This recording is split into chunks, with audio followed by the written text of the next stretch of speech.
नमस्ते मित्रों, श्री सत्यसाई लक्ष्मी मोहन विद्यालय से गामित प्रज्ञा एस आप सबका हार्दिक स्वागत करती हूँ। कक्षा 8 विषय हिंदी, इकाई 4 कर्मयोगी लाल बहादुर शास्त्री। लेखक है शंकर दयाल शर्मा और साहित्य प्रकार है रेखा चित्र। तो बच्चों, आज हम इस इकाई के बारे में समझेंगे। बच्चों, आज हम हिंदी विषय में इकाई 4 जिसका नाम है कर्मयोगी लाल बहादुर शास्त्री, लेखक है शंकर दयाल शर्मा और साहित्य प्रकार है रेखा चित्र। तो बच्चों, आज हम इस गद्य का जो बाकी भाग है वहाँ से आज हम देखेंगे। बच्चों, पेज नंबर 20 जिसका लास्ट पैराग्राफ है वहाँ से आज हम देखेंगे। शास्त्री जी की एक सबसे बड़ी विशेषता यह थी कि वे एक सामान्य परिवार में पैदा हुए थे। सामान्य परिवार में ही उनकी परवरिश हुई और जब वे देश के प्रधानमंत्री जैसे महत्वपूर्ण पद पर पहुँचे तब भी वह सामान्य ही बने रहे। बच्चों, परवरिश का मतलब है पालन पोषण।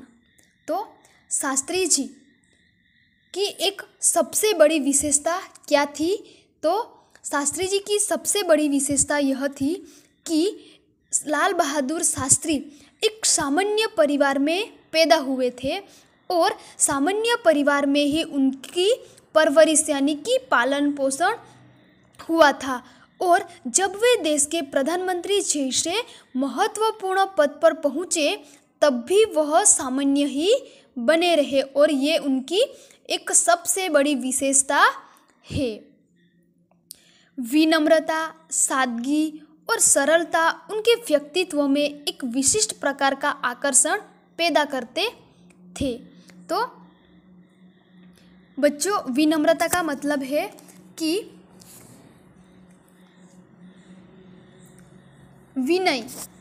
तो लाल बहादुर शास्त्री में विनम्रता, सादगी और सरलता जैसे गुण थे और उनके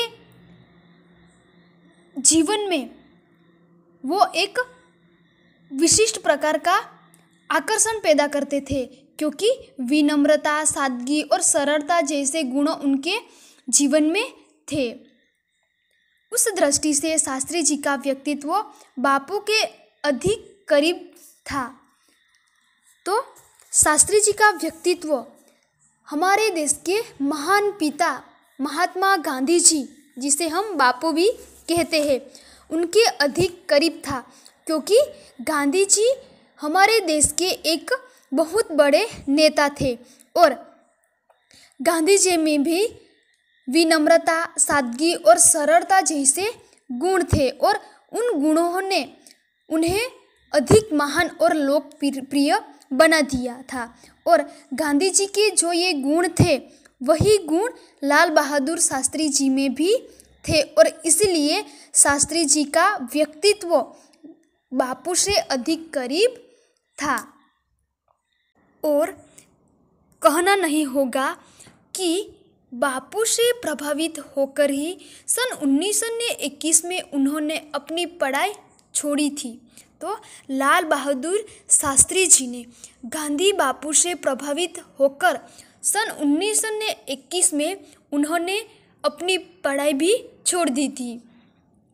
शास्त्री जी पर भारतीय चिंतकों जैसे कि डॉक्टर भगवान दास तथा बापू का कुछ ऐसा प्रभाव रहा कि वह जीवन भर उन्हीं आदर्शों पर चलते रहे तथा औरों को उसके लिए प्रेरित करते रहे। तो शास्त्री जी पर भारतीय चिंतकों जैसे कि डॉक्टर भगवान दास तथा बापूजी, गांधी बापूजी का कुछ ऐसा प्रभाव यानी कि असर, उनका ऐसा असर पड़ा कि लाल बहादुर शास्त्री जी जीवन भर उन्हीं आदर्शों पर चलते रहे और दूसरों को भी उसके लिए प्रेरित करते रहे।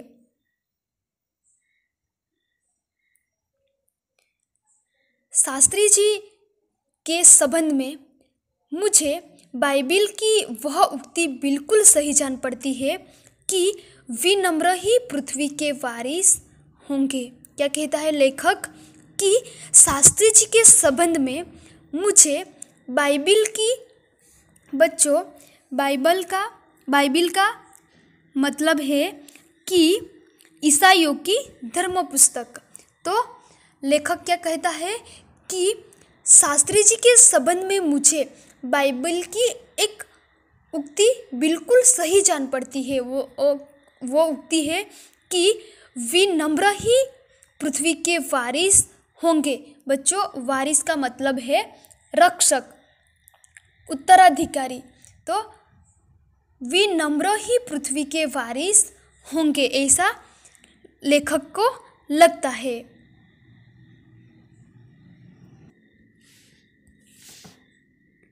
शास्त्री जी ने हमारे देश के स्वतंत्रता संग्राम में तब प्रवेश किया था जब वे एक स्कूल में विद्यार्थी थे और उस समय उनकी उम्र 17 वर्ष की थी।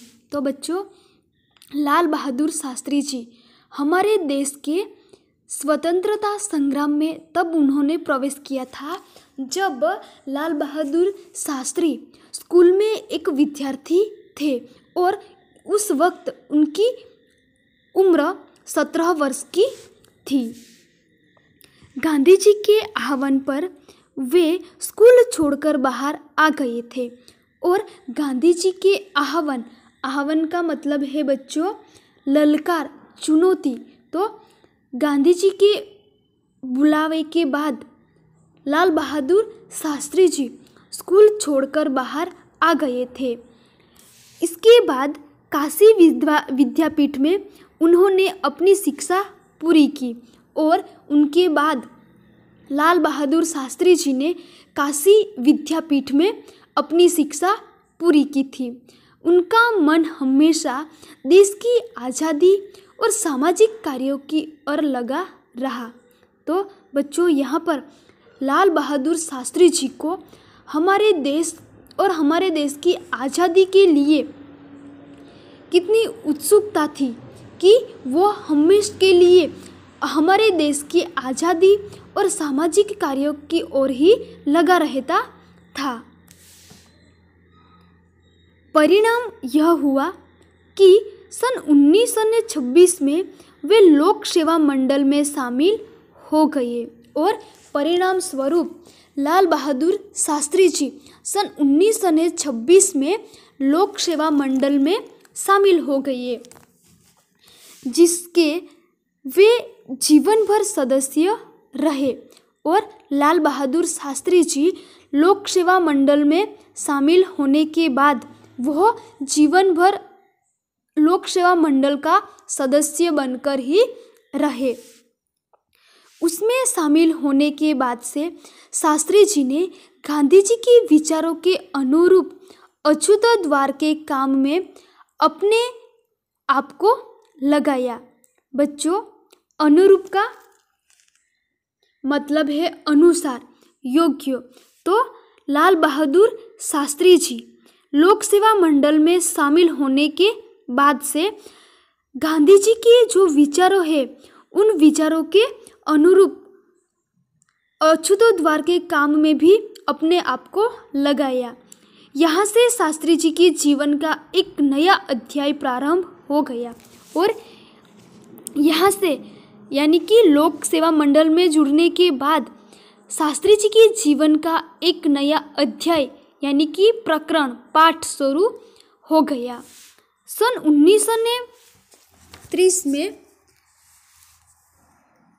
जब नमक कानून तोड़ो आंदोलन शुरू हुआ तो शास्त्री जी ने उसमें भाग लिया, जिसके परिणाम स्वरूप उन्हें जेल जाना पड़ा।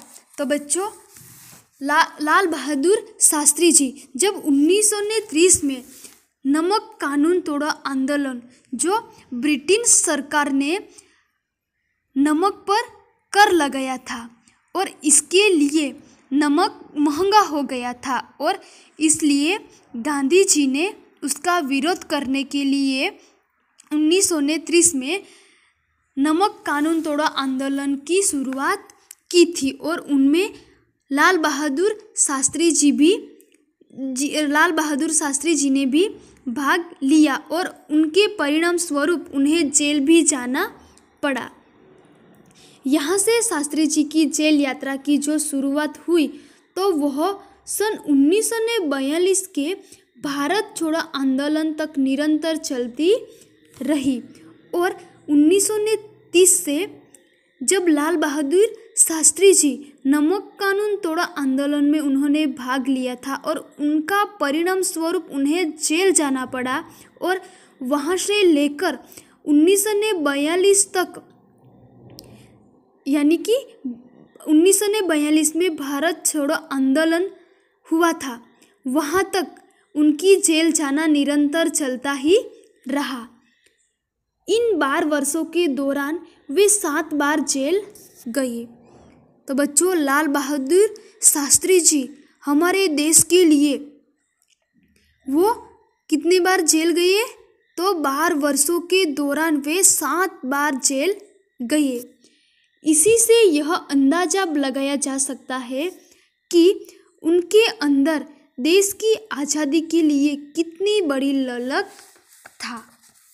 तो लाल बहादुर शास्त्री जी हमारे लिए वो 12 वर्षों के दौरान 7 बार जेल गए और उसी से यह अंदाज यानी कि अनुमान लगाया जा सकता है कि लाल बहादुर शास्त्री जी के अंदर हमारे देश की आज़ादी के लिए कितनी बड़ी ललक का मतलब है बच्चों, तीव्र इच्छा। तो हमारे देश की आज़ादी के लिए लाल बहादुर शास्त्री जी में कितनी तीव्र इच्छा थी। दूसरी जेल यात्रा उन्हें सन 1932 में किसान आंदोलन में भाग लेने के लिए करनी पड़ी। तो प्रथम बार कब लाल बहादुर शास्त्री जेल गए? तो 1930 में, जब नमक कानून तोड़ो आंदोलन में उन्होंने भाग लिया था तब। और दूसरी बार कब जेल यात्रा उन्हें मिली? तो 1932 में, जब किसान आंदोलन में उन्होंने भाग लिया था तब उन्हें दूसरी बार जेल जाना पड़ा। सन 1942 की उनकी जेल यात्रा 3 वर्ष की थी, जो सबसे लंबी जेल यात्रा थी। और 1942 की लाल बहादुर शास्त्री जी की जो जेल यात्रा थी वो 3 वर्ष की थी और उनके लिए वो सबसे लंबी जेल यात्रा थी। इस दौरान शास्त्री जी जहां एक और गांधी जी द्वारा बताए गए रचनात्मक कार्य में लगे हुए थे, वहीं दूसरी ओर पदाधिकारी के रूप में जन सेवा के कार्य में भी लगे रहे। तो बच्चों, दौरान का मतलब है दरमियान। तो लाल बहादुर शास्त्री जी गांधी जी द्वारा बताए गए रचनात्मक कार्यों में भी लगे हुए थे और दूसरी ओर पदाधिकारी के रूप में जन सेवा के कार्यों में भी लगे रहे। सन 1935 में वे संयुक्त प्रांतीय कांग्रेस कमेटी के सचिव बनाए गए। इस पद पर वे 1938 तक रहे। तो लाल बहादुर शास्त्री जी 1935 में उन्हें संयुक्त प्रांतीय कांग्रेस कमेटी के सचिव बनाए गए और इस पद पर वे 1938 तक रहे। किसानों के प्रति उनके मन में विशेष लगाव था। लगाव का मतलब है संबंध। तो किसानों के प्रति लाल बहादुर शास्त्री जी को बड़ा लगाव था, इसलिए उनको सन 1936 में किसानों की दशा का अध्ययन करने वाली एक कमेटी का अध्यक्ष बनाया गया। तो बच्चों, लाल बहादुर शास्त्री जी को किसानों यानी कि खेडूतों के प्रति बहुत बड़ा लगाव था और इसलिए लाल बहादुर शास्त्री जी को 1936 में किसानों की दशा का अध्ययन करने वाली एक कमेटी का अध्यक्ष बनाया गया। तो बच्चों, अध्यक्ष का मतलब है कि किसी संस्था का प्रधान।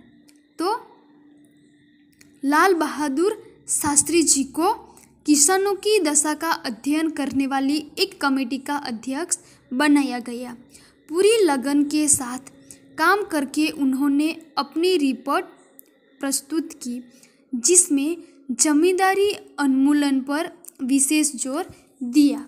बच्चों, यहाँ पर उन्मूलन का मतलब है जड़ मूल से नष्ट करना। तो लाल बहादुर शास्त्री जी ने पूरी लगन के साथ उन्हें किसानों के लिए काम किया और काम करके उन्होंने जब अपनी रिपोर्ट प्रस्तुत की, जिसमें जमींदारी उन्मूलन पर उन्होंने विशेष जोर दिया था। तो बच्चों, आज हम यहाँ तक गद्य को देखते हैं। अब जो बाकी गद्य है उनके बारे में हम अगले वीडियो में समझेंगे। बच्चों, यहाँ पर मैंने शब्दार्थ लिखे हैं। ये शब्दार्थ आपको नोटबुक के अंदर लिखना है। और बच्चों, यहाँ पर मैंने होमवर्क में प्रश्नों लिखे हैं कि निम्नलिखित प्रश्नों के उत्तर लिखिए। पहला प्रश्न है, शास्त्री जी की सबसे बड़ी विशेषता क्या थी? दूसरा है, शास्त्री जी ने किससे प्रभावित होकर अपनी पढ़ाई छोड़ दी थी? तीसरा है, बाइबिल की कौन सी उक्ति शास्त्री जी पर लागू होती है? चौथा है, शास्त्री जी 1926 में कौन से मंडल में शामिल हो गए थे? पांचवा है, शास्त्री जी 12 वर्षों के दौरान कितनी बार जेल गए थे? छठा है, लाल बहादुर शास्त्री पर गांधी जी के आदर्शों का क्या प्रभाव पड़ा? तो बच्चों, आपको होमवर्क में शब्दार्थ और ये प्रश्नों का उत्तर नोटबुक के अंदर लिखना है। धन्यवाद।